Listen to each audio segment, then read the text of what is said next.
YouTube? It's your boy Miguel. Why am I saying like that? You know why I'm saying like that? Because the one dude, Eric Thomas, ET. Um, that's literally where I get it's your boy, it's your boy. No, that's Flame Flame. Yeah, boy. No, it's your boy E.T. I don't want to be like that. I want to be original. That's my goal for this year. Happy birthday to me. I just turned 40 years old on Saturday. My name is Miguel Angel. I'm your man.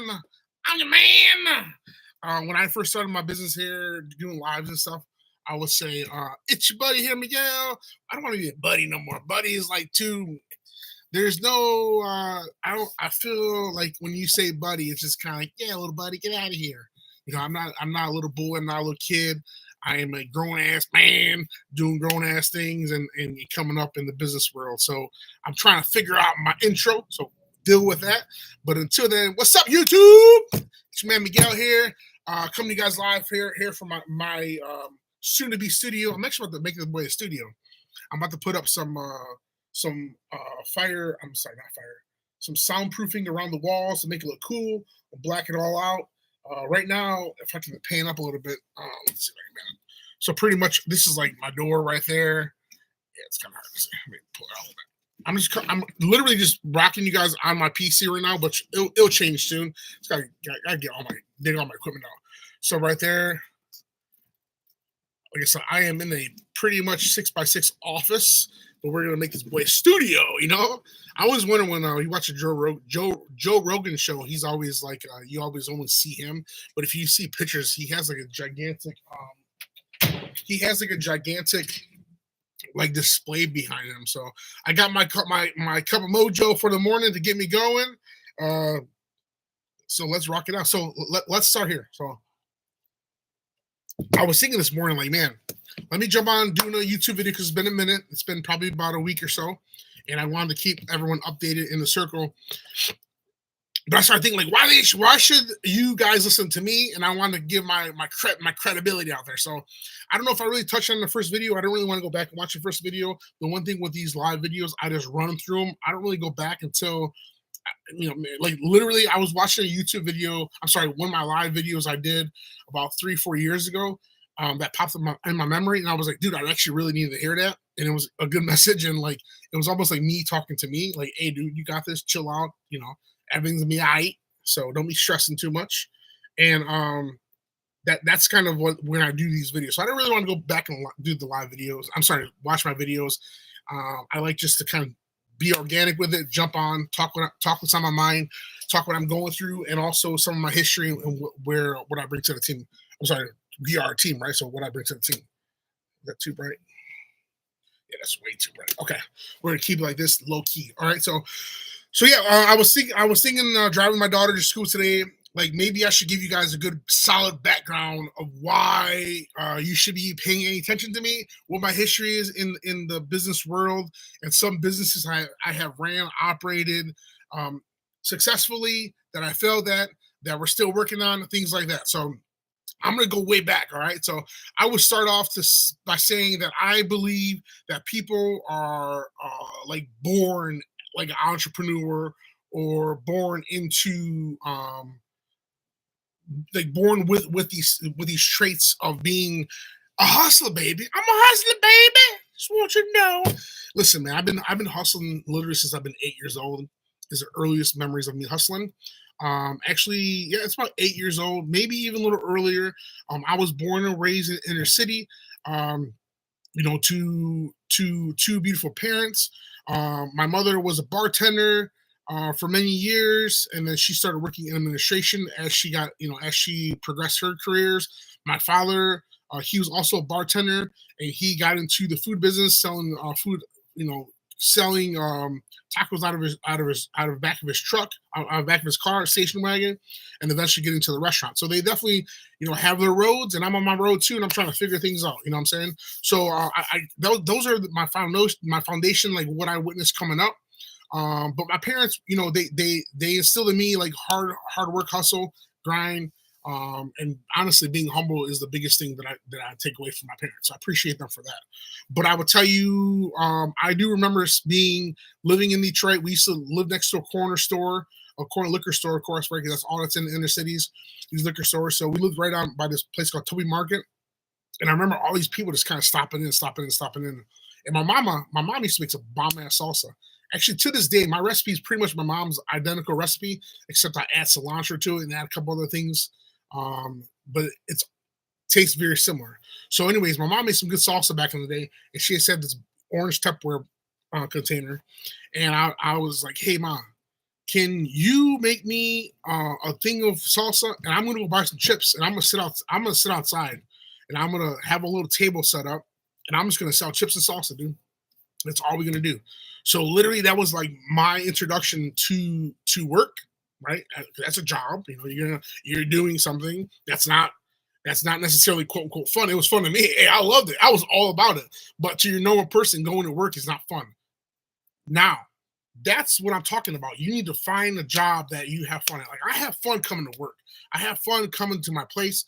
I had fun whatever I was doing. When I stopped having fun, I was out, checked out, and now it's time to move on to something else. And that's the thing about being young like that. It was a quote unquote job, but it was fun to me, and I loved it. And I loved the interaction with customers, and I loved just hand to hand sales. Like I think where I got like where I got my addiction like right there, boom, right way out. The first interaction, I was like, I'm sold. This is what I want to do.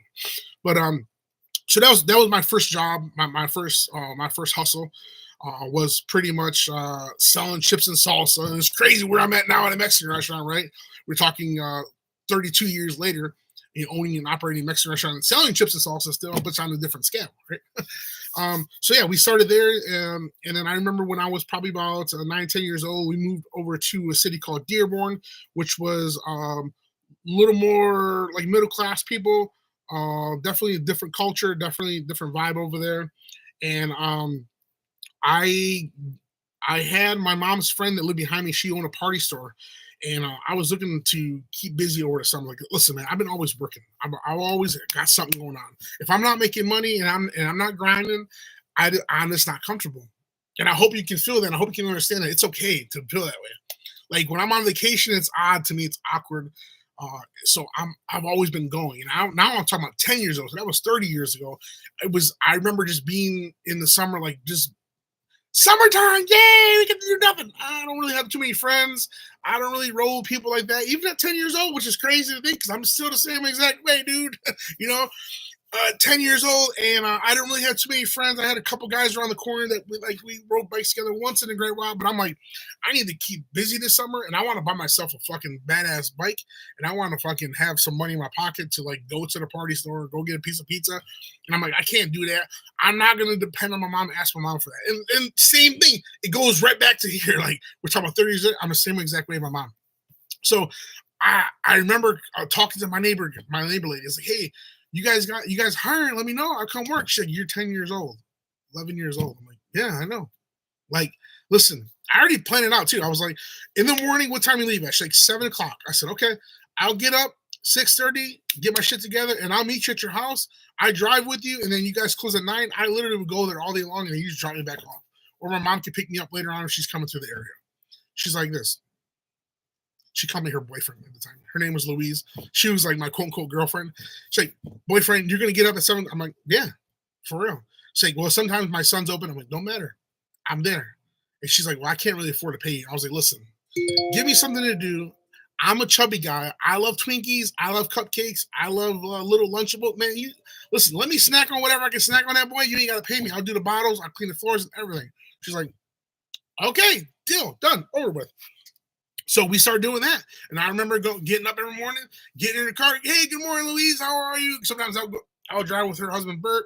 Sometimes I would go with Jose or Carlos. I still remember these guys, man. Like, you know what I'm saying? Like, I was young kid, So I probably did that for, I don't know, good summer, things like that. And then I remember, fast forward a little more, like, these are just kind of, things that pop in my memory, I used to sell candy bars in my school. That was in grade school. I would have my locker set up, and my dad at the time used to have his restaurant, so he would go to Sam's Club and he'd buy everything in bulk.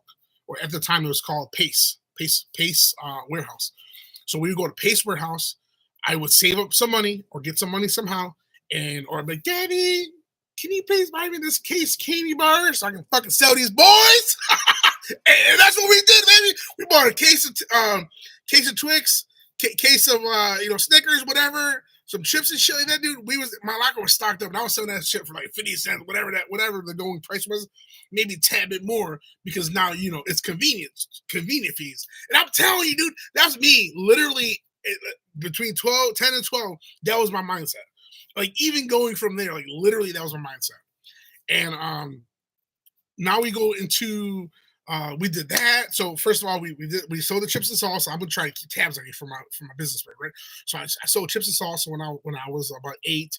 We're going into like 10. I got my real kind of like quote unquote job. I had a boss and everything, things like that. I worked for Twinkies, whatever.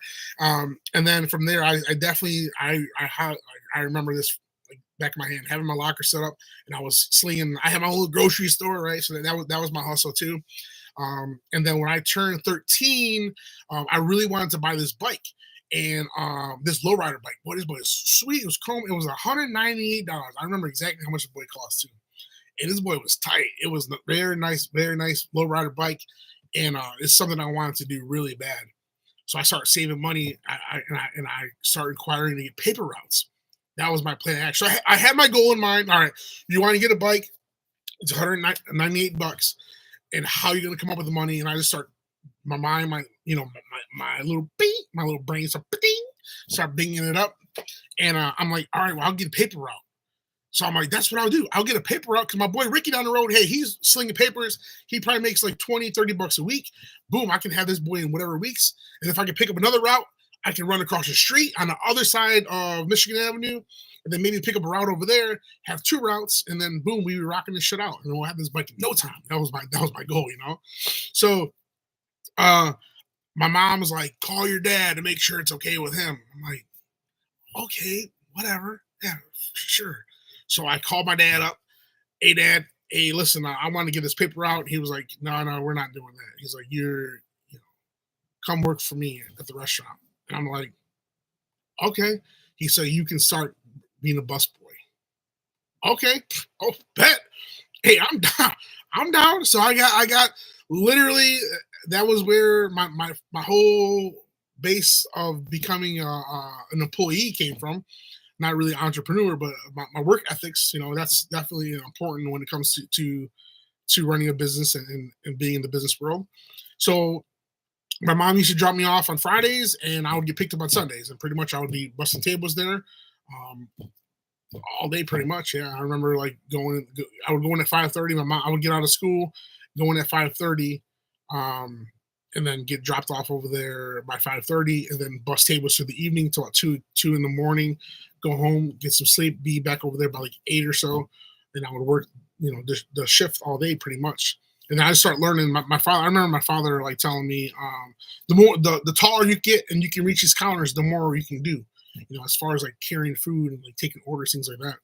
So that was my taste of entrepreneurship, is like seeing the business in action was eye opening to me, and something that instilled the dream in me.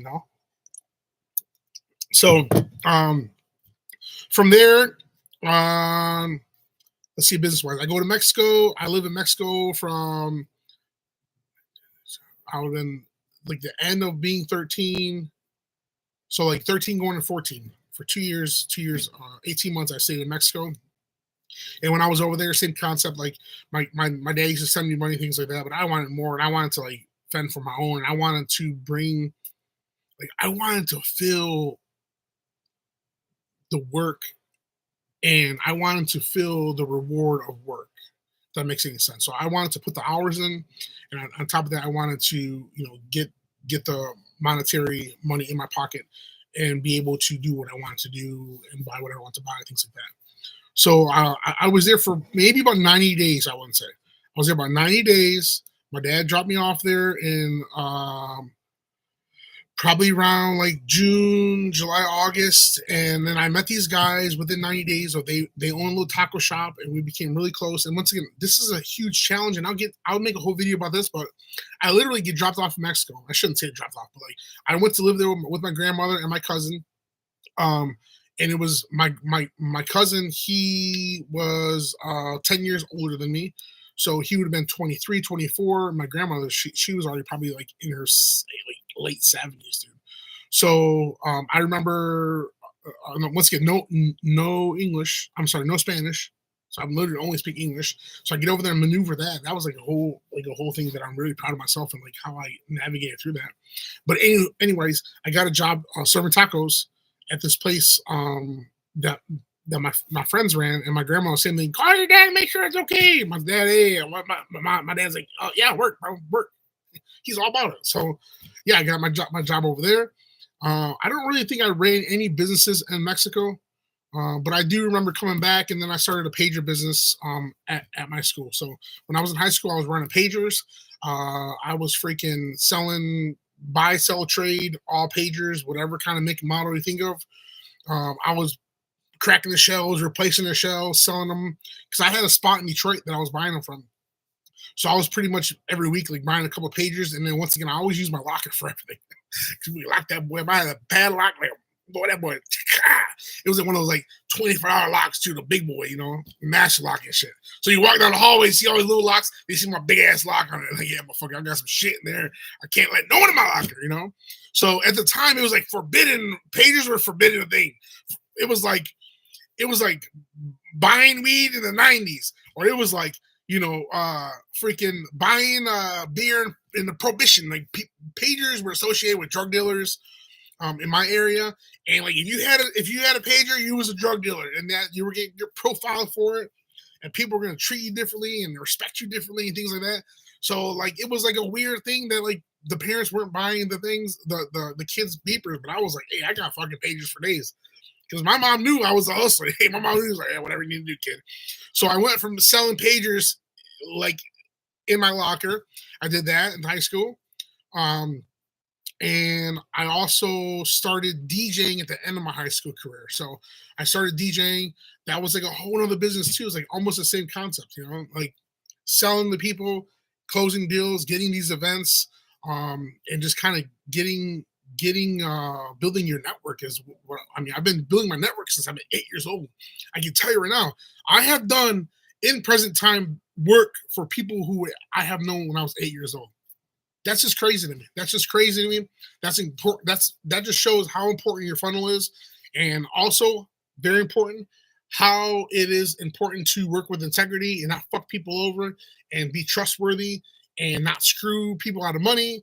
Handle anything that went wrong during a sale or an event or something like that, because your word is everything, dude. Your word is everything. And these people still do business with me 30 years later. It speaks volumes to who I am as a businessman, to be honest with you. So we go from high school. So in high school, the pager thing kind of dwindled out. I actually continued selling. I was selling like pop and shit like that out of my locker too in high school.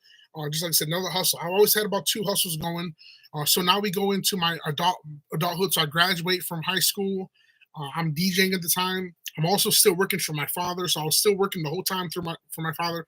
When I got back from Mexico, I started working for my father. So at that time, I was like 14, 15. I worked for my dad there, and on the weekends constantly. And I was going to school through the week. And then my mom dropped me off, and then got my own car, and I was kind of coming back and forth and doing that. So going back to after high school, I started going to Wayne State University to get my I wanted to do electrical engineering.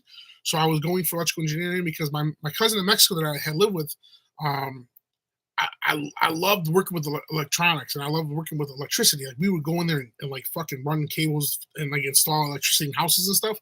And it was always like just a cool thing that I like really like enjoyed doing.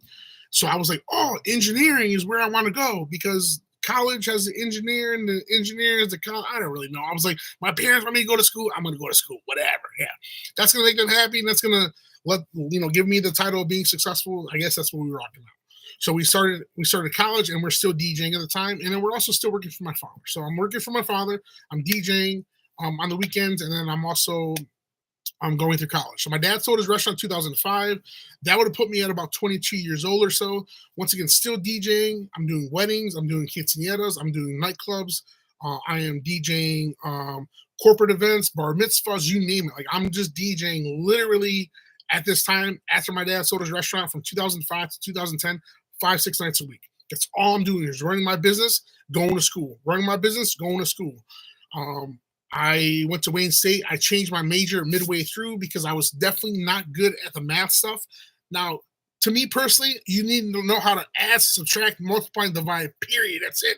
You need to know how much. You need to know about money, about finances, about loans, about mortgage rates, interest rates, things like that. The calculus stuff and all the mumbo jumbo that came with engineering, it was way over my head. And I had a one-on-one conversation with myself. Look myself in the mirror, like, this is not for you, dude. Like, you need to get you need to get your degree because it's something you promised your parents you're going to do.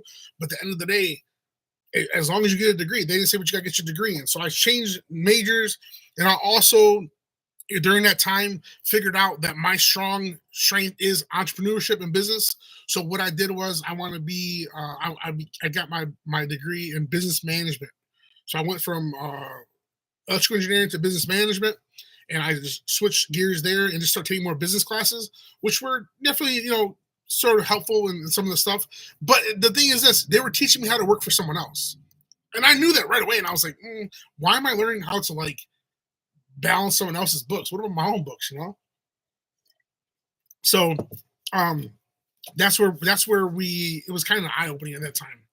So I'm like, I want to get this degree done. All right. I want to get it over with so I can move on with my life, So in 2010, I graduated from Wayne State University, but during this time, once again, I'm just running my DJ business. I'm building my funnel. I'm doing all kinds of events. I was probably doing about, at the time, by myself, maybe about 25 weddings a year. That would be every other weekend. And then during the week, I was DJing. And then I also was covering for guys at nightclubs. I was definitely, like, going through these bigger places that, people in my circle, like, weren't even experiencing. Like, I was DJing Cobo Hall. Like, that was a cool thing. Like, just big places, Masonic Temple. I was just DJing Comerica Park. I mean, I got experiences for days with these guys because I used to run with the older dudes. Hey, I got smart, bro. You want to get smart? Listen, fuck with the older dudes. Get with the older guys. Obviously, they have experience. They have leverage. They know where to go, what not to do. They already have a name for themselves. Dude, latch onto them. Don't be scared of that. Don't be too prideful to be like, let me learn from these guys here. Like, even present day, my competitors and my guys that are in my industry right now, they're 20 years older than me, bro. I just turned 40 years old. The guys that are running business here, 60, 65. Okay, cool, dude. I'm fucking, like, on the same level as these guys, like, competing with these guys. You know what I'm saying? But guess what? They have more experience with me. So that's why my point is, I look to them for, I let them feel like they can mentor me, and I kind of take the good, and then I get rid of the bad. What did you fuck up on? Cool. What did you do good on? Pay attention to what they're doing, because dude, ever since I've been a kid, I remember sitting at the bar with my dad because he'd always be drinking at the time. Like, I'll be like 12 years old, 13 years old. And the dudes I'm talking to were like fucking like 25, 30-year-olds, telling me about women and like just work and like just life in general, bro. Then when I came back from Mexico, like I was telling you earlier, all the guys I worked in the kitchen with, they were like 10, 15 years older than me. So I surround myself by older people because, my friends are older. My mentor, she's 75 years old. Another good friend of mine, that dude 55 years old. My brother 55 years old. Like, these are guys that, like, I fuck with because they have life experiences that, like, the 40-year-olds that I know don't have. You know what I'm saying? So I'm already light years ahead of these guys, like, mentally. What we have, I don't want to get material on top of materials, but like, where we're at in life, like, we got a lot done in these 40 years I've been here on this earth. All right, so back to business. All right, I'll be trying to sidetrack all the time. All right, so business-wise. So I graduated from Wayne State University. I'm still DJing, run my business. It's called Heavenly Sounds, heavenlysounds.com. We done tons and tons of events. Like I said, tons of stuff. And then I get because everyone was telling me, get a real job, get a big boy job. This entrepreneur stuff's for the birds. You're gonna fail. Stop listening to people, damn. I'm telling you now. Stop. Do not listen to people. Literally, entrepreneurship is nothing wrong with it. Yeah, it's work. Yeah, it's hard. Yeah, it's grimy. But I'm sure by now, if you listen to this video, you already understand a lot of these things. Okay. Don't listen to people. Because I did. Okay, that's what I tell you. I did. I was like, all right, I'll go get a big boy job. Fuck it, whatever. I got my degree and everything. I should be able to get in that boy, no problem, and rock it out. So I started working for Verizon Wireless at the time, and that was it was a business. I'm not, how do I say this? It was a small business for me. Like I ran Verizon Wireless like I was Verizon Wireless, bro. Like I ran it as like here's how I looked at things, okay? Because once again, I already came from an entrepreneur background. At this time I was 26 by that time. So 26 years old, I was already been like in the business world for 12 years. So hey, I'm telling all my DJ customers, yo, hey, what's going on? On my DJ page. You need phones, you need tablets. Well, you weren't selling tablets at the time, but you need phones, you need internet, whatever you need. I'm your guy. Now I'm working at Verizon. Boom, boom, boom. I literally just changed the product on them. So I went from either selling them candy bars and lockers to selling them pagers to DJing for them, DJing for their families, DJing for their weddings, to literally now, okay, I'll sell you a phone. And guess what? They're like, hey, Miguel's got you. Miguel's gonna he's got your back. He works with integrity. He's trustworthy. He ain't gonna screw you out. He's a man of his word. He's honest, and he takes ownership of anything that might go wrong during that process. So how I looked at Verizon Wireless is I got my customer base coming through to see me. All Verizon is doing for me is like they're just supplying product. They're supplying product that like I can't go buy this and sit on it and then wait for it. So I was like, okay, cool. Verizon in my head, that's like just my warehouse. That's just my warehouse. That's where they're taking care of my marketing for me. They're taking care of my product. They're taking care of my POS system. They're taking care of all my cash. But that was just how I had to go about it because like it was the only way I was going to get bought in for me to work for someone else, to be honest with you. So on a daily, bro, I was on the phone all day long. Yo, what's going on? Oh. Hold on 1 second. Hold on. Okay. Sorry, I hit a button when I slammed this iPad down. All right, so I'm on the phone like, yo, what's going on, Jerry? A long time no talk. Hey, you guys need phones, bro? Like, I'm working at Verizon. Oh, you are cool. You work for a corporate store? Yeah, I work for Verizon. I'm your man. Come see me. This and that. So I did this for a good year. And I'm on the phone getting people in there. Like, I had my own queue, bro. You walk into the store, you have the queue for the store. You have the queue for Miguel. Oh, yeah. Yeah, someone here to see you. All right, bro. I'll be out there in a minute, dude. Like, I literally had my own queue. Like, I didn't even literally fuck with public. I didn't really talk to the public. Like, obviously, once in a while, I would have customers there because I didn't have nothing lined up. But, dude, I was like my own business. I was running just how they do with salons, right? Hair salons, nail salons, things like that. They have their own little booth. Like, I looked at it like that as my own little booth. So it was like, for me, it was my own business. Like, I was running telecommunications. Now, then I was like, I remember talking to interviews. I'm like, actually, I used to sell pagers back in high school. So like I was already in the telecommunication, industry before without even knowing it. So that was a business I ran. I did that from 2010 to 2016, 17, something like that. So another business I ran after that. And I'm going to recap at the end of the video on how many businesses I own and I run down the list, okay? So then I was running at the time Heavenly Sounds, and I was working for Verizon Wireless. And then after that, my wife was a stay-at-home mom, and she got into photography. I helped her get her business off the ground. That was Angel Photography Studio. She started photography probably in 2012 or so. My daughter had been about 2 years old, maybe something like that. And I try not to get. I won't get too deep on that because I don't want to get too emotional about that. It's like one of those things that I just talk with my wife and I start breaking down stuff. Yeah. So let's stick to business. So okay, so APS, we call it APS, Angel Photography Studio. We started that in 2000. Let's just call it 2012ish. I would say, yeah, probably about there. And then I also started APS Entertainment. I did a reshift to my DJ business. I took my DJ business and I revamped it all. I rebranded it all. And because I was going to almost quit DJing. And I'm in the shower one day because I do a lot of thinking in the shower when I'm washing. And I'm like thinking about quitting DJing because I was just getting really annoyed with it. It was like, it was too much. And because I was DJing and then I was working at Verizon and was like trying to go figure out what I want to do. So I started breaking down why I hated the DJ world. And it was like, I hate carrying equipment around. I hate carrying equipment inside the house. And I hate the two top things were I hated carrying equipment and I hated carrying equipment inside the house, going back and forth. And then the other thing was I hated getting requests from people because they were just snobby. They're like, "Hey, can you play this song sucks? It's a fucking stupid song, but can you play Michael Jackson, Thriller?" I'm like, "Why do you have to insult me like I'm an idiot?" So what I did was I literally got I got this like notepad. I built this notepad with like song requests and names. I still use to this day. I still DJ to this day. I actually DJing this weekend.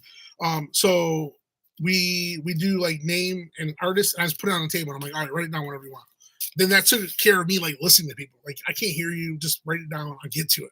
It was perfect. And that started my two problems that I hated about it.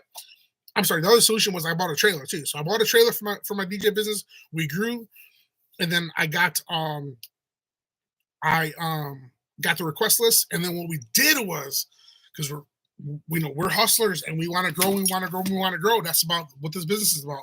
You can't just get something to stick with. You got to grow. And when you grow, it's going to cost money, it's going to cost time, it's going to cost energy, but your return on investment is there. Okay. So what I did with my DJ business is I went from Heavenly Sounds and I rebranded it to APS Entertainment, kind of tying in Jen stuff to my stuff because she was already APS Angel Photography Studio. And we go by APS. So I use the same logo. I take the same logo and I put entertainment under it. And actually, Jen doesn't even know this, and no one knows this until right now. But in my head, APS stood for Angel Professional Services.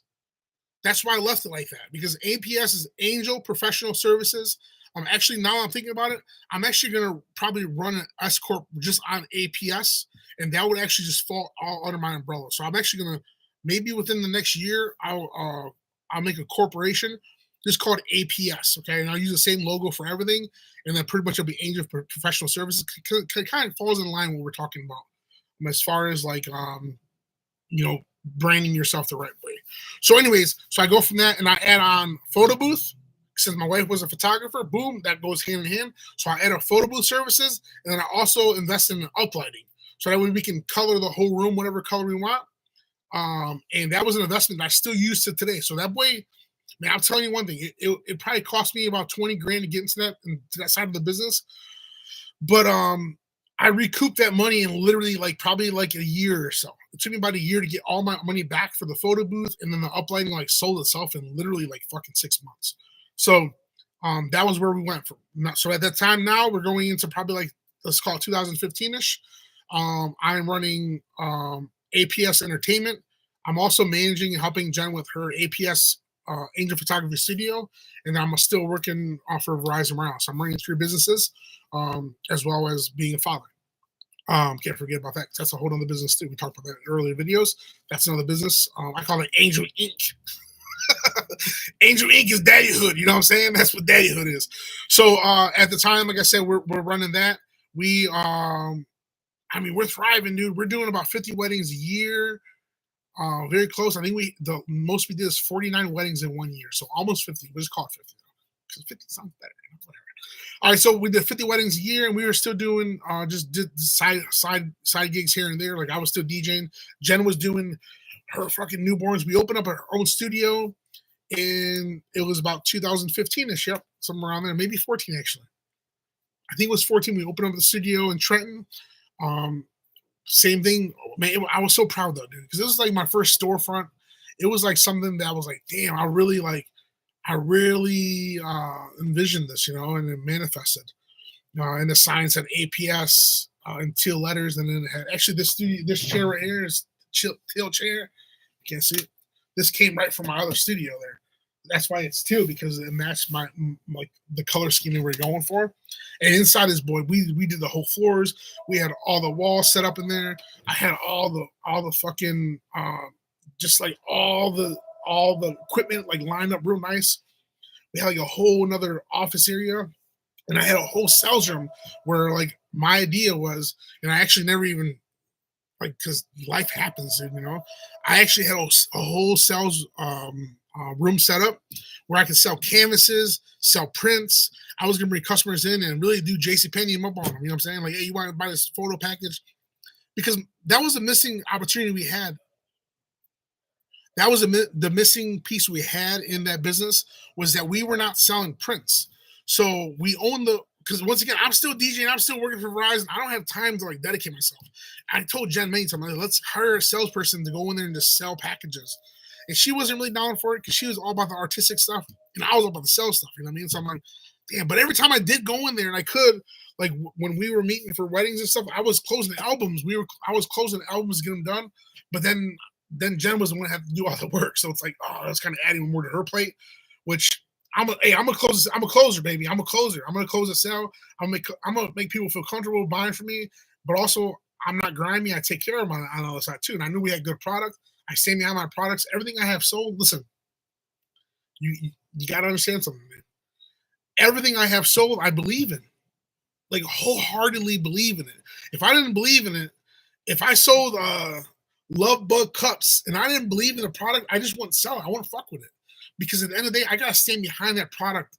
If it's not right, if it's not delivered right, if it has a crack in the cup, whatever the case is, I have to explain that to the customer. And I also have to make sure that they don't lose their trust in me, because then you just lost the customer and you were literally chipping away at your funnel. So it's very important that like you take ownership of these customers when you do get them. You know what I'm saying?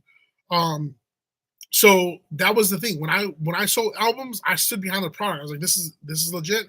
Boom, boom, boom. We would charge a little more for it, close the deal, make a couple $100 on an album, and then Jen would have to do the album. So I was like adding more to her plate, which she's like, I just can't. I don't have time to do it. And I understood because dude, her fucking roster was like lined up.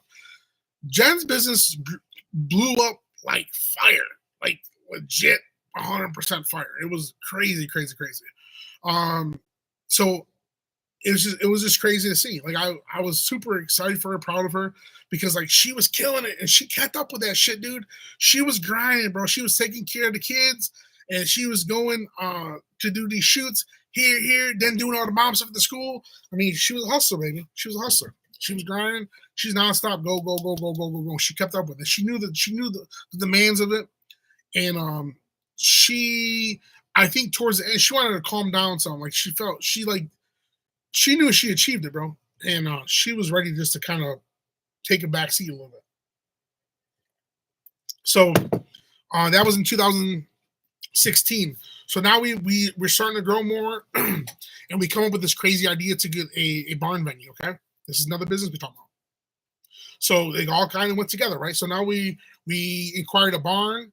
We moved our family from a suburb down to a county called Monroe County. We bought a 5-acre farm on there. On the farm itself, and one day I'll show you guys on video. It's a gigantic barn. It's 45 by 30. I went in there. I renovated the whole thing. I gutted it out. We got it all painted. We got it all sealed. We got it all primer. We got it all killed up. I redid the whole floor in there. I installed electricity. I installed the lights. I redid the whole parking lot. I mean, we have 5 acres to work with. We have a beautiful farmhouse on the property from 1848. So we have the house there for photography. And then we bought a 1949 F1 truck, a red one, Christmas, the Christmas tree thing you're talking about with the Christmas tree, the red truck with the Christmas tree in the back. Boom, that's the truck we're talking about. I'll show it to you one day. So we bought that. That was an investment in our business. So we started something called Halo Barn. Okay, Halo Barn. That was established in 2017. We started that for my 401k. I pretty much worked for Verizon Wireless up to about that last day, and I was like, "Fuck it, I'm done. I'm cash my 401k out, and I'm out this bitch. I want to make an investment in us, in our future, in our kids, because this business that we're about to get into, which is the barn business and the banquet hall business, like it's literally like." Once you get it done right it's low maintenance. You know what I'm saying? So this is my retirement plan. So when I retire, I want to be able to go in there and have cleaning crew, have landscapers, have everything to take care of the property and pretty much manage it. I mean, you can make a killing out here. You can make a killing in the barn wedding industry. So I launched it in 2017. It took me 18 months to redo the whole place. During that time, I'm still DJing. Hey, listen, I'm still DJing. Jen's taking pictures, and I'm working at Home Depot because I had to go to Home Depot to get a job because right when I quit my day job at Verizon Wireless, within 1 week we found that property, and my loan officer's like, "Well, we're not going to get you approved for that. You know, you have to go get a loan for this, and you're going to have to get a day job." Fuck. All right, where am I going now? Damn it! So the house is on the market. It's open. And I'm like, hey, we might not get the house. We might get the house. I don't know. I can't know. I got to go get a day job so that way I can get back on the books. And this was like within 30 days, dude. So I went from Verizon Wireless, and I started thinking in my head, this is my shower thinking, how the fuck am I get out of this? Ooh, why don't I go get a job at Home Depot so that way I can find framers, I can find people who help me build, people to help me paint. I can find painters. I can find electricians. I can find everything, all the people I need that I don't have in my funnel right now. I look at my funnel, and I'm like, I don't have those people in my funnel. I need those people in my funnel. So I go to Home Depot with a 3-piece suit on, bro. I'm a salesman. I don't know. Fuck. I walk in that boy a 3-piece suit. I'm like, hey, how you doing? My name's Miguel, blah, blah, blah. I have my action plan. I have my little book. Let me show you guys what I had done. If I can take an opportunity here to have an interview set up, boom, boom, boom. And they were like, what? Where did this guy come from? Because I knew I had to come in there hard, strong, and fast because I needed to get this property closed on because it had to do with me opening up the next business. So I went in that boy with my action plan. I laid it out, and you know, I was selling myself, and I said I need at least $22 an hour because I knew my loan officer needed. And I was going back and forth with the store manager, like, oh, we can't do that. You know, it's Home Depot. I'm listen, man. You see my resume. You see what I was making. I was making good money at Verizon. I said, come on, man. 22, baby, 22. And I was like, I'll work hard for you now. Get your department set up. Blah blah blah. This was actually in Dearborn Heights. So I had to drive 1 hour to work every day, back and forth, just because I needed to get this job. So I got hired at Home Depot. So now I'm working at Home Depot, running my DJ business, and then now we got this barn. And I did exactly what I said. I found framers, and I would tell these guys, hey, bro, because they're all about like hourly for the most part. But I like to quote them out for the job because I don't want them adding hours on or taking their time with this shit. Like, cause you do that, then he's like trying to milk you for like another fucking 10, 12 hours. If you just do by the job, here's my strategy, ready? Here's how I used to get my shit. So I got the barn business going, and I'm like, all right, let me start to do this project, get this done. Because it was like in the winter. So we bought the place in the winter of 2017, and I had that whole summer just to knock out everything I possibly can while having my day job. So I would have guys come in that worked like I would shoot the shit with them at Home Depot. Oh man, come on, I got this project, bro. Let me show you some pictures, get them excited about it. I'm like, I want you to be part of the story, blah, blah, blah, blah. You know, sell them up on, oh yeah, for sure. I'll come through, give you a quote. All right, bet. I'll come through Friday after work. I'm there, bro. So they show up, I would have a case of beer ready, and I'd be like, yo, what's going on, man? Oh, this place is pretty sweet. Blah, blah, blah. Show them around and shit, show them my vision, talk to them about what I got going on, how excited I am, and then I crack a beer. I'm like, hey, bro, have a beer, man. You know, we have a couple of beers. We build some camaraderie, right? Because to me, I'm building a relationship with this customer because they only know me at Home Depot. They don't know businessman Miguel. You know what I'm saying? And for me, sometimes like to loosen them up, have a couple drinks with them, and then obviously you get better pricing on it too. Just so you know, like if someone's loosening up and they feel connected to you, they're like, all right, man, hey, give me 3,000, boom, boom, boom. But normally they'll charge 5, you know. But they feel like brotherhood and connection with you, and they know that you ain't gonna screw them over, and you're gonna take care of them, and you're gonna offer them, you know. I usually do half up front, half at the end. You know, I mean, don't get all crazy with them, give them all money up front because my first never show back up. I was smart about that. I was like, hey, listen, this is fair. I give you half up front, and you know I'm good for the other half. When you get done with the project, though, you gotta get done with the project complete, be done with it. Okay, no problem, man. Cool, man. That's how we're gonna roll, bro. By the time they're leaving, they're feeling good about it. Next day they're coming in, they're just working hard for me, and they're giving me it all. And same thing goes to this day in my business. Okay? So we get that running. We get everything complete. We launch Halo Barn. We probably do about, I don't know, 10 weddings. And it was a lot to handle. It was a lot to handle. And we did that for probably about 2 years. It was all it was all like just getting things there. They would just rent the barn from us pretty much. We also would DJ in there. We would photograph. So when we do a wedding, we would do, okay, photography, DJ, photo booth, and then the barn. And then we had the red truck outside, and then people would just kind of come through. We had the parking lot. I can fit about 70 cars in the parking lot. So it was operating straight. But then it added a lot of stress to my marriage. Me and Jen were going back and forth because she's got the kids to take care of, and the kids leave the toys out, and we couldn't keep up with the landscaping around the building. So when customers come over or look at the property, they're like, "Oh, is there weeds right there?" But there's weeds, bro. Like I'm trying to run this, and this, bro. Like, you know what I mean? Like, okay, well, I can't do it all. Like I said, how I used to work is I had a landscaper guy come through, and whenever I had an event, I would pay him $100. He would come through. He would power wash the inside of my barn for me, and then boom, he would weed whack around, nice top notch shape. That's why I tell the customers, hey, listen, it's cool. I understand that. You're in the country, first of all. You want a country wedding, but we're also off of a main drag. So we're off of the main highway, and it's easy to locate. It's easier to find, and it's a good spot. And we're gonna get this business. We're gonna continue this business for sure.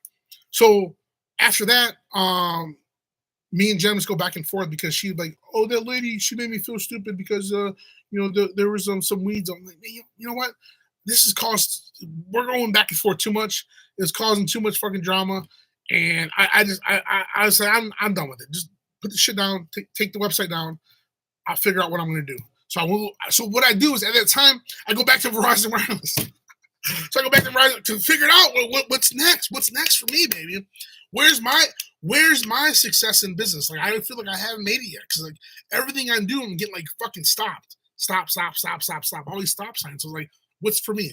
So I go back to Verizon Wireless once again for about a year, and then that's when I got into the food stuff. So in 2019, I opened Cilantro Real Mexican food trailer, and it was a full size food trailer that I bought, and I converted it to do Mexican food, to do tacos and stuff. And I bought that in June 2019. By the 15th of the month, I had to put my 2-week notice in at Verizon. And I was like, this is it. This is my baby. I'm going to give this my all. I'm going to put all my eggs in this basket right now until I get it going. And then I'm going to take them all back out and divide them all back up again. It's just like playing Monopoly, baby. That's all we do. And this is great. If I can tell you one thing, dude, business world and life in general, it's all about playing Monopoly. If you're good at Monopoly, you will be successful in this world. I promise you that. So if you're not good at Monopoly, brushing up. Because in Monopoly, just in real life, is about taking risks and about throwing everything in the basket and seeing what happens. But I can guarantee you will get the results you're looking for as long as you show up every day.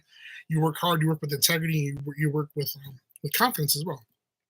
So anyway, so we go into 2019. Boom, I get this food truck, and I'm like, hey, I'm BD in this boy. I'm going hard on it. Every day, I'm like out there.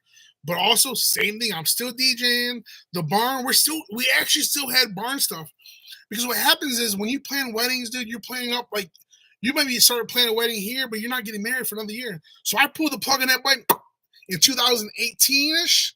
End of 2018, it's like, fuck it, no more. We ain't doing no more fucking weddings. I don't care. I'm done with it. Close that shit up.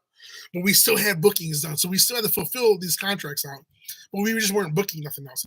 Unless you knew us and like personally it was an easy, cool, go do it, that's fine. But if it was like me having to sell the services, like I wasn't about that because I don't have time. Like now I'm in the food truck, now I'm like got shit going on. I just don't have time to go over there and sell because there's a bunch of tire kickers. They're like people want to ask questions and like it wasn't my cup of tea at the time. I was like, cool, you want it, you don't. I got something else going on. Like I got money to be made over here. I don't have time for this barn right now. But we did do. I mean, I'm telling you, with the taco truck, we did a taco truck. So one time in 2020, We did a taco truck. We did the food service there. I'm sorry, the taco truck, the catering for the event because the taco truck came like after dinner time. Then we also did DJ, photo booth, and photography. Boom, 6 services. Bro. So we weren't making a killing on the hall. We were making a killing on the services themselves. So that was the other business we launched. So cilantro, real Mexican food, is my other business, and then we did that for 1 solid year on the road, and then we opened up a restaurant when COVID hit. So my commissary, what commissary is like a small commercial kitchen we had it working in the back. So my food truck would operate out of there, and then I would go on the road and sell on sides of roads. I was doing corporate events. I was doing like DT Fermi, big power plants. I was doing vintage markets. I was doing birthday parties, weddings, kind of once again, they line up right where we're at, right? So that customer base that's hiring me for DJ or buying phones from me, now they're buying tacos from me. That's what I'm talking about. That goes right back to what I'm talking about. So we did that in 2020. We were just kind of going around. I mean, like I said, I was busy all day long. When COVID hit, the guy that went here, he decided to retire. So we made a deal. We took over his lease, and then we launched Cilantro Restaurant here in Dundee, Michigan. So we got the place in 2020 June. So 1 year almost to the date. We launched a restaurant. We worked hard there. So now we're running the restaurant, the food truck, DJ business is still going, and then my wife's running her photography business. So we're running 4 businesses at a time. Then what happens is in 2020, since my wife got a little bored during COVID, her and her friends decided to open up a clothing store called Kindred in Dundee. So she launched a clothing store. She launched, and she was still doing her photography, and she really had her heart was really in the school, so she was still doing substitute teacher over there as well. Hustler, baby, hustler. So I'm telling you, I'm a hustler, baby. So that's what it's got to be, dude. That's what's got to be. But you also got to make sure that everything is not done half-assed too. So a lot that goes into it, you know. You got to have the right people in place. You got to have teams in place. But you got to go back to my other videos. You got to take care of your teams in order to be able to do these kind of things because it requires people, it requires labor, it requires intensity, it requires you to show up, it requires very, very hard work. So with that being said, we went hard as fuck in 2020 during COVID. We launched a full menu that was like 2 pages long. We did American food. We did that's what hold on, we're just working on some changes right now. So we launched that full menu, and we pretty much almost did like a carbon copy of what my father was running at his restaurant because he had a restaurant to 2005, like I was saying earlier. That was the one of the businesses that got the idea of running the restaurant. So we did that 2020. We launched that business, and then I also launched a camper business where since I was working so much, my hobbies is to go camping, and I couldn't really find time to go camping because I was so hungry and trying to make I was trying to buy a liquor license. Pretty much what happened. So to take my business to the next level, it required me to go buy a liquor license. And it was about $50,000 I had to come up with. All my money all my retirement is right in the barn already. So that investment was already made. It's there, it's waiting to get paid out. And once again, I'm going to get that paid out one day. But right now, that's where my investment money is. So I had to come up with $50K to buy this liquor license. So we're just like grinding out on the food truck. We're grinding out here at the restaurant. I have a full team of about 12 employees. I got people just in rotation. I train everyone. I get involved. I make sure they're good.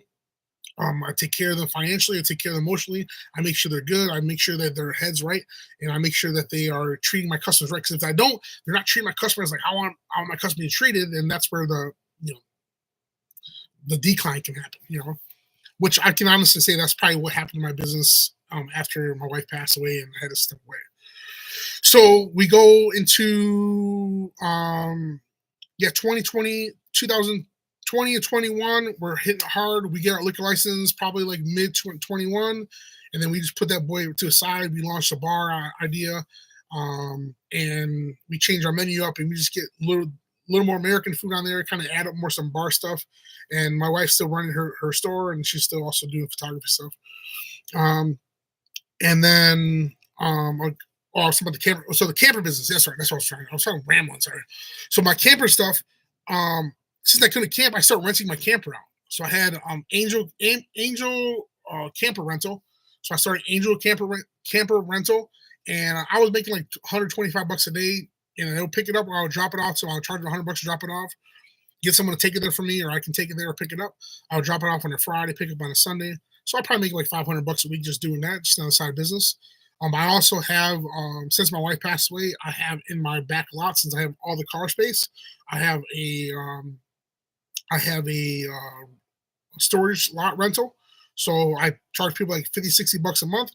You can store your trailer there, store cars there, things like that. Right now it's kind of small. I only have about 3 people, but I'll definitely get more people as it starts going on. People need it. I don't know. It's just the space is there. Utilize whatever I can do to bring a little bit more money into me, or some income, towards the mortgage. Another business wise, I launched with my daughters. We launched an egg since my wife had chickens and shit. I taught the girls how to launch a business, and we were selling eggs. And I showed them how to take inventory, how to sell the eggs, and how to put them in cartons and shit. So that was kind of cool. Like just a small little business, like almost like lemonade stand kind of thing, where we were selling eggs for a little bit. I'm trying to think what other businesses I have ran. I started. So then after that, I came back. After my wife passed, I came back last year, and now we're changing the name of the restaurant. We're going from the Mexican restaurant concept to a bar grill concept. So on top of that, we acquired the Old Mill. Like we have a 3-year lease with them for the bar stuff. So I manage the bar at the Old Mill. That's like a whole nother business, and that's called Cilantro on the Rocks. So Cilantro on the Rocks is almost like a stem from cilantro. So let's talk about the timeline here, right? I start Cilantro, real Mexican food trailer. 1 year later, I opened Cilantro Restaurant. And I don't have real Mexican food on there anymore because I wanted to keep it simple. I wanted to start branding myself as Cilantro, okay? That's why I made that decision, because I wanted Cilantro to be the brand. So Cilantro Restaurant. And then in 2022, we launched Cilantro on the Rocks. And then going into this year, after this next step we're doing right now, we're going to have Cilantro Off the Rails, which is our bar, entertainment, pool hall. And we're actually having food trucks that are going to go inside this building that I'm in right now. Very cool concept. It's just taking me a little bit longer just to get to capital, because it's pretty much after my wife passed, it was hard to get back up and running again. It's still very hard to do, but I'll get there. But anyways, that's where we're launching Cilantro Off the Rails with food trucks inside the building. And then we would have Cilantro Taco Trailer. We're just kind of renaming that a little bit. Same concept. Cilantro is the brand. We're just adding Taco Trailer. And then we have Cilantro on the Rocks, which is our mobile bar service. And then now we have Cilantro on the Rocks for the Old Mill down the road. And that is a banquet hall of 300 people. We signed a lease in October. Excuse me, the coffee coming up. In October, so we have a 3-year lease with them with a possible 5-year lease extension. And we pretty much go in there and we provide bar services. So everything's done through my liquor license. We pretty much are, having Cilantro have all, we have our liquor license here, and then we will take product over there to them and cater it to everyone. On top of that, we have Cilantro on the Rocks. I also have a mobile bar trailer. That's an old Pepsi trailer from the 1970s. So we're going to be converting that this spring as well. And then we also have our DJ services that we're still rocking. And then the photo booth, not so much, but we do have the photo booth available. And we also have the uplighting service. So as we speak right now, your man here, your dude, is currently running back again. Just to recap, Cilantro Off the Rails Bar and Grill that we're about to launch. Cilantro Taco Trailer. We also have Cilantro on the Rocks mobile bar trailer. Cilantro on the Rocks banquet hall services. We also still have the mobile lot. The storage lot. And hopefully within the next 2 years, I'm going to start getting the barn back up and running. Right now, we're using it for storage because I did buy some equipment from a restaurant probably like last year sometime or 2 years ago. And I stored everything in there because we're just using it as storage. So those are the businesses we run. We prioritize every day. Every day is different. I go week by week, baby. So don't get overwhelmed by the process. You got to do week by week, or you will lose your fucking walnuts if you don't. So how I do it, I see whatever I can book for this week. I focus in on closing the money coming into the door, and then I focus in on taking that money and I buy whatever I need for the coming weekend. It's a little slow with the food trailer right now because of the winter. But once the going into this year, my plan is to really rock out the food trailer with only big events. Like I'm working on getting faster horses. We're also working on. We got into Mile End Speedway. We got into the vintage markets. We got into the Fire Keepers vintage markets. We got into some of the bigger couple of corporate events that we got going on. So that's where the money is. Like I don't really want to set up on the side of the road anymore because it's time for me is money. And like if I know I want to send my trailer out and know I'm going to make it because my marbles that we talked about earlier are all here at Cilantro Off the Rails because I want to do this the right way. This has been a blank canvas for me for a very long time, and I'm ready to like put my name on it, put my twist on it, put my creativity, my artistic ability, my brains, my operation wise, and just understanding the process and really, really making this work. Honestly, that's my biggest challenge and goal right now is to get this this done before the end of the year. I mean, I know that we're gonna launch within the next 30 to 60 days. I'm just waiting like on a check from the insurance company, and we're gonna take that we had a power outage back in the summer, and I barely got to do an insurance claim on it. So we're going to do an insurance claim on it and take that capital and put it towards the business to get everything up and running. On top of that, we just booked a DTE Fermi big power plant down the road with our food truck. So we're doing okay with it. The food truck business is good. We get it. We understand it. We want to bring the food truck business here to the restaurant industry and kind of mesh the two together and just kind of make it all work. So now me personally, I'll be able to DJ at my own place, right? So utilizing my love for music and having my escape on the ones and twos and interacting with the crowd, so I can do that here in my own place, running my liquor license with the bar, running my 2 food trucks that I'm having installed here, and then also having a whole game room so people can come in and have a good time. And people are coming to me now. I'm not going to them. That's how I guess how my mindset is. And plus, I have a stationary place for my daughters to come, and we can build as a family and rebuild as a family and figure this thing called life out, or Monopoly. So, but those are my businesses. So I'll give you one recap down the line. So my businesses are this. You ready? 8 years old. I don't have a name at the time. I'm gonna selling chips and salsa on the side of the road. That will be my my introduction to entrepreneurship.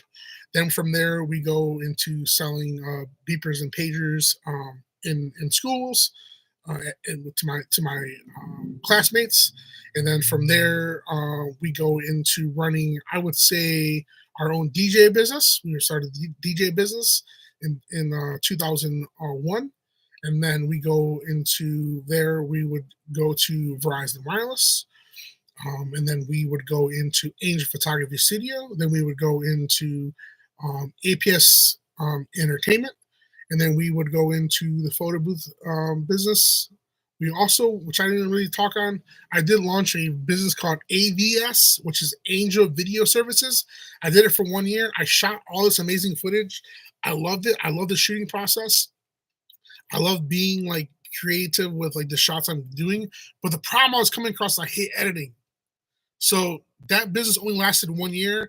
Within 1 year, I probably booked 10 events and I shot them, and then I had to like literally like subcontract out the editing process. I shut that business down. So that was a failed business that didn't work out for me because I just knew I didn't have time for the editing, and I didn't really want to mess with hiring people to do all that stuff for me. So I just cut that business clean because it wasn't working for me, and we moved on from there. So we continue APS Entertainment. I'm sorry, Angel Photography Studio from there. So then we did that for a while, and then we go into launching new businesses, Cilantro, we're Mexican food. Then we launched Cilantro Restaurant. Then we launched soon to be Cilantro Off the Rails, Cilantro on the Rocks, Cilantro on the Rocks mobile bar service, and then we have Angel Rental Services we talked about. We also have Angel Storage Unit. So, and then we forget the big one, the biggest investment I've had is Halo Barn. And my plan with that is I'm going to get that back up and running. I would say 2 to 5 years, because it does require some. It requires some connections I need to make, in the township to get it commercialized, like zone right, because I like to do business for a long time, not for a short time. I'm not about the fast money. Let me see what let me see if I can write down what this guy said the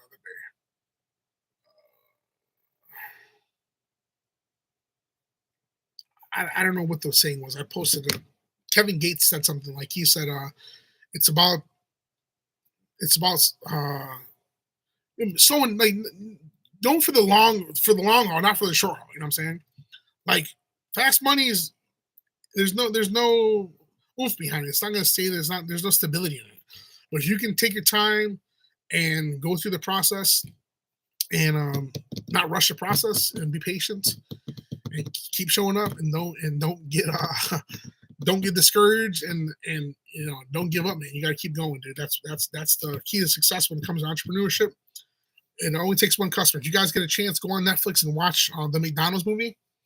When the dude is about to give up, he's about to walk out and just close up shop, move on with his life.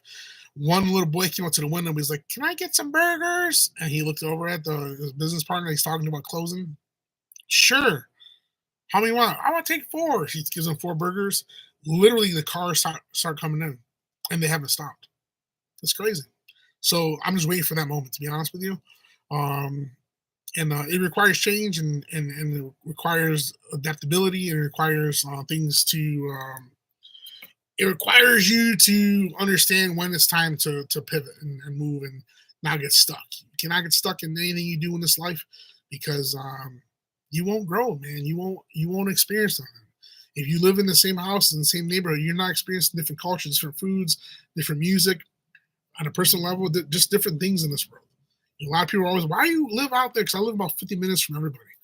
Because it's different, like it's a little more slower out this way. And I like the idea that I'm actually being able to expand, my relations out this way with people. Also how to communicate and how to deal with people and how to sell to these people and how to get their buy-in and just get back wherever I can. So all right, guys, that's all I have for you. So just this is a long video. I'm sorry. Hopefully you want to watch the whole thing. Hopefully I was entertaining enough to keep you engaged. But that's my this is my issue with business. I and this is why I've been through a lot of shit and I know I'm not done. And I know that I haven't even got to the big issues yet. And maybe these are small issues that I'm coming across right now. But we go day by day, week by week, month by month, and we just keep moving forward every day, every day, every day. And some days you stop where you're at. Just don't go back. Don't backpedal. You just keep going. All right, shitty day, shitty day, shitty day. Take one step forward. And on a bad day, stay where you're at. Don't go back, and you keep moving forward. And one day you're going back like, damn, hey, listen. For 2 years straight, I grind out hard from 20 to 2022, non-stop grind. And I stopped one time, and I look back at all the things I've accomplished, and I'm like, damn, man, it all paid off. It all paid off. Like everything I did was all paid off. And the last business I forgot to mention was Angel Inc. Those that's my number one priority business. They got all my marbles, they got all my energy, and my $3 are my everything. And they are a fun business to run. It's a rewarding business. My return on investment is going to be there. My girls are going to learn the skills that their parents, their mom and their dad showed them. Like the last video I made is very important. If you watch that video, sorry the audio is kind of crappy. My daughters want to go back and watch it after. We'll remake it again because they have a lot of energy to them and they want to be entrepreneurs and they want to be teachers and they want to be bakers. They want, like, I want to do podcasts with each and every one of them because they bring different things to the table. But it's all about believing in them and showing them that it's possible and showing them that we can get through these things. And like I said, it's in a whole other business. When I started that business, man, it's one of those businesses that you never prepared for. You never prepared for it to be, single parent taking over Angel Inc. But I ran it the same way, and we got through it. We got goals set up. We got budgets. We got whiteboards we go through, paperwork we got to talk through, and schedules and meetings, and field trips, and just a lot of fun stuff. So that was the other business that I'm most proud of, to be honest with you.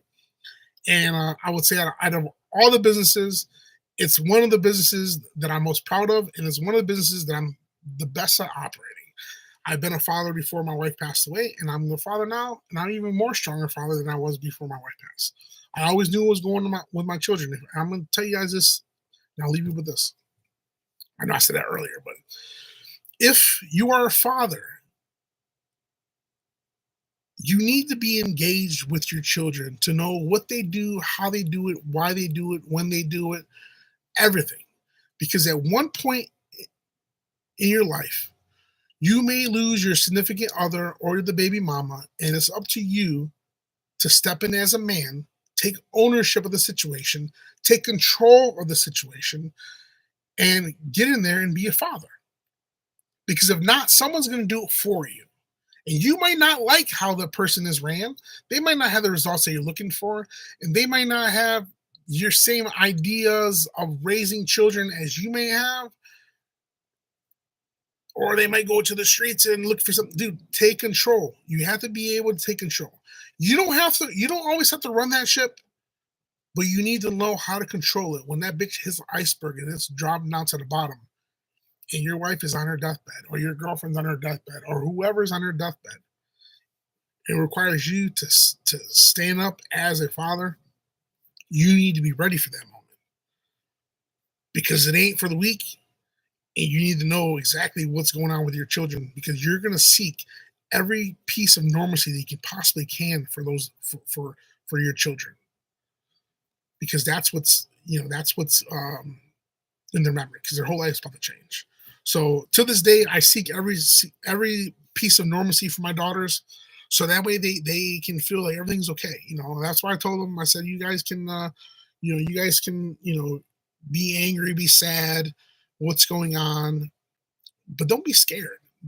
Being scared is the worst feeling in the universe, and trust me, I've been scared a lot, and a lot of times it's in my own head. So keep my mind right, but it requires me to keep my circle right. It requires me to have people in my circle that are telling me, "Hey, go, dude, you got this. Be positive. Be positive." Because negativity would draw you down, and you will just freeze, get stuck, and your ass is backpedaling down the hill. And what happens when you do that? We all just can crash and burn, get out of control. As long as you're going up the hill, you're in control. Remember that. So, all right, guys, that's all I have for you. Once again, I hope I hope it validated some of my background. I don't like boast about this stuff, but also I forget about the stuff sometimes, because I know my journey in entrepreneurship is exactly where it led me right now, and I can't wait to show you where we go from here, baby. Hey, mark my words. We're gonna make it to the top, baby. We're gonna make it to the top.